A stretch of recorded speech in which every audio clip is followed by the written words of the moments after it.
Ok, vous avez tous vos fichiers d'installer. Maintenant, on va lancer l'installation VirtualBox. Ensuite, on installera Windows et des programmes qui sont utilisables uniquement sur Windows. Donc, vous avez votre DMG d'installation, vous allez double-cliquer, vous allez arriver à cette boîte. Et depuis la version 10.14 de l'OS, 10.14.5, il y a une erreur qui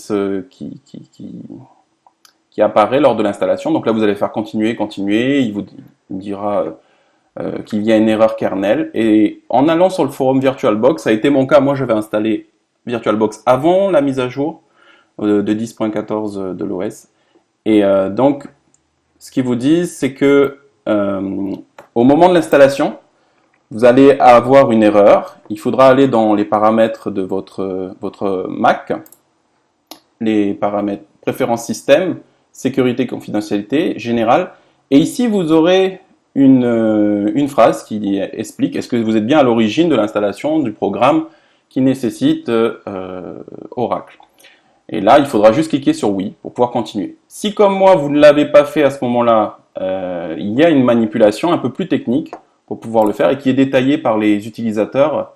Vous voyez, c'est assez récent, hein, c'est le 16 mai, qui consiste à taper cette ligne de commande dans le mode recovery de votre Mac. Bon, c'est un peu plus technique. Si jamais il y a vraiment besoin, je ferai une autre vidéo pour ça. Une fois que vous avez fini l'installation, vous allez vous retrouver avec le logiciel donc, dans votre dossier d'application VirtualBox. Et il va apparaître sous cette forme. Donc, normalement, ici, vous n'aurez rien. Ça, c'est mes deux sessions Windows 10. Vous allez aller dans Outils, Nouvelles.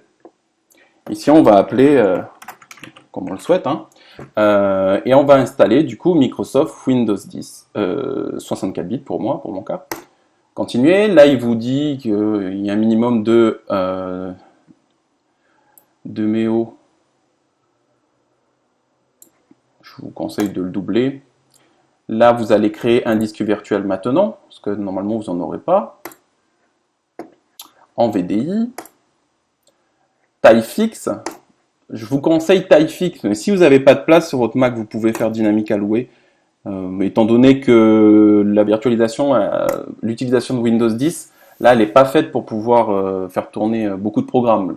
Pour mon cas, j'utilise uniquement pour des programmes comme Sonal et Pi-Info qui ne nécessitent pas énormément de mémoire.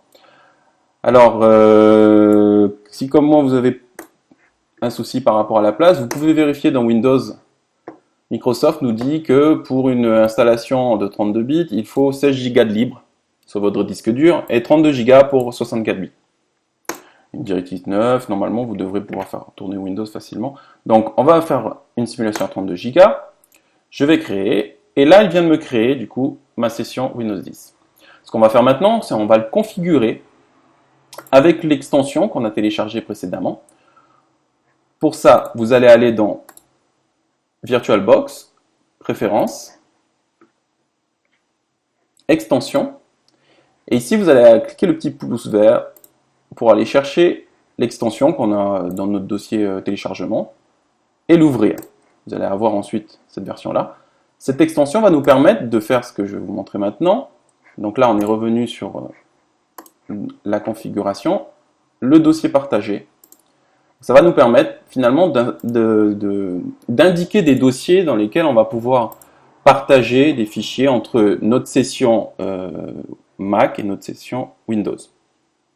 Alors par exemple, moi je vous conseille c'est déjà de partager, mais en lecture seule, montage automatique, votre dossier de téléchargement. Donc c'est-à-dire que tous les documents que vous avez téléchargés dans votre Mac vont être accessibles depuis la session Windows, mais seulement en lecture seule. Vous n'allez pas pouvoir écrire des choses depuis Windows pour ce dossier. Maintenant, on va créer un autre dossier partagé, mais cette fois-ci, on veut un dossier qui soit pas seulement en lecture seule, mais qui soit partageable. Donc, entre les deux sessions. Je vais vous expliquer tout simplement. C'est parce que moi, je préfère ne pas donner accès à Internet pour ma session Windows. D'une, parce que Windows est beaucoup plus sensible au niveau sécuritaire. Donc là, dans réseau, moi, je vous conseille, c'est de désactiver les interfaces, quoi. Comme ça, il ne va pas détecter Internet. Okay, pour les soucis, on va juste le laisser le temps que pour simuler. Donc, si j'ai bien fait mon travail, on aura deux dossiers qui vont apparaître sur le dossier Windows une fois qu'on les aura installés.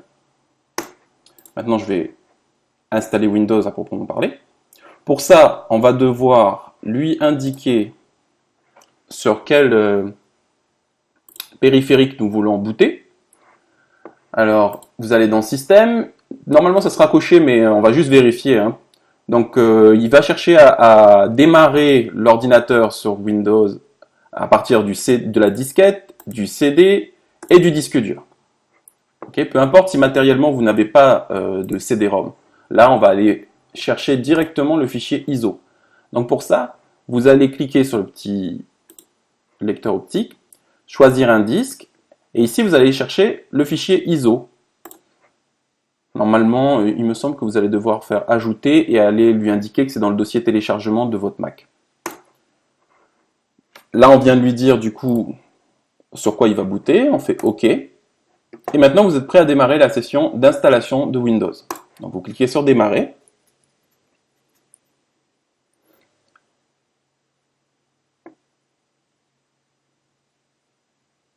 OK.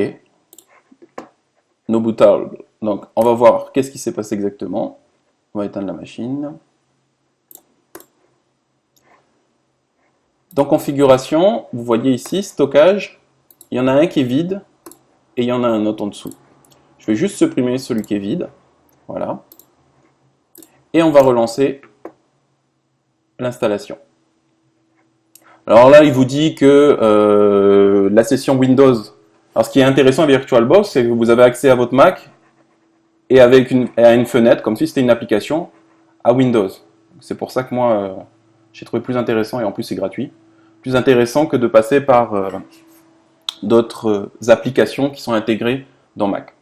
Et vous voyez, là, je suis, comme sur un PC, en train d'installer Windows. Donc là, je vais peut-être vous montrer pour démarrer. Installer maintenant. Ça, on peut le fermer. Souvent, ce qui se passe quand on installe Windows, précédemment, voilà, il vous demande une clé de produit. Alors, depuis Windows 10, on n'est pas obligé de prendre la clé de produit de suite, mais il va y avoir des conséquences. Par exemple, on ne pourra pas activer Windows 10 et on ne pourra pas, il me semble, faire les mises à jour. Mais ce qui est important pour nous, donc là, je vous conseille d'installer Windows simple. Vous voyez ici, c'est la dimension du disque qu'on lui a indiqué dans VirtualBox, donc 32 Go. Et là, il va faire son installation, comme s'il le faisait à partir du CD. Le terme technique, c'est un ISO, donc c'est une image virtuelle du CD-ROM. Je vais peut-être vous passer cette partie parce que bon après c'est une installation, tout ce qui est plus basique, vous lisez les questions, vous dites non, la majeure partie des questions vous dites non, parce que de toute manière ça pourra toujours être rattrapable par la suite.